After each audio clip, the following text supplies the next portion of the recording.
wow, look at that. Whoa.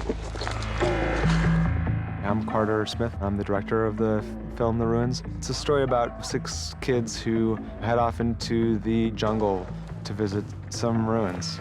They're all on vacation together, and they're like couples hanging out in Mexico. How do you know each other?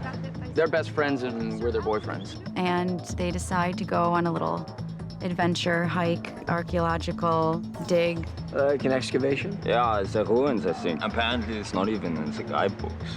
VIP only. Mexico! When they get there and they encounter the Mayans who are sort of guarding the ruins, that's when it just sort of kicks into gear. And then all of a sudden, before you know it, you're deep in this very suspenseful, very tense, sort of scary life and death situation that seemingly came out of nowhere.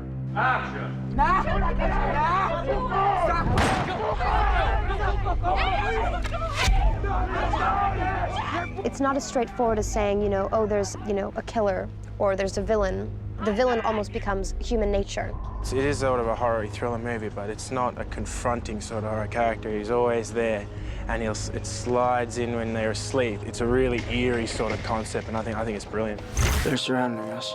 Maybe they're preparing for something, like a sacrifice. It has something to do with the ruins. They won't come up here. Now that we're here, they won't let us leave.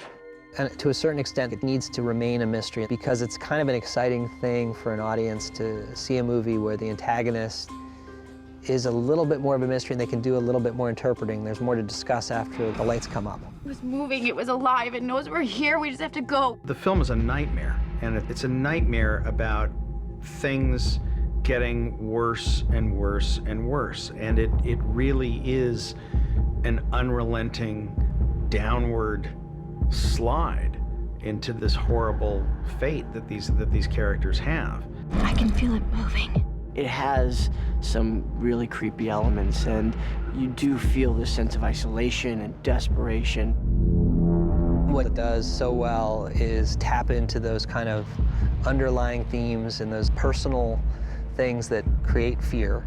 It's not just sort of a genre horror slasher film. There are parts of it that are really graphic, but it's really got a psychological undercurrent to it that I think is what makes it interesting. It's not about a jump scare or someone jumping out from behind a door, and it gets under your skin. It's a slow burn. Oh my God. As a director, what I hope is to make a film that physically affects people. Why won't you look at me? If it makes you sink in your seat and squirm, great. It's inside me. Here we go.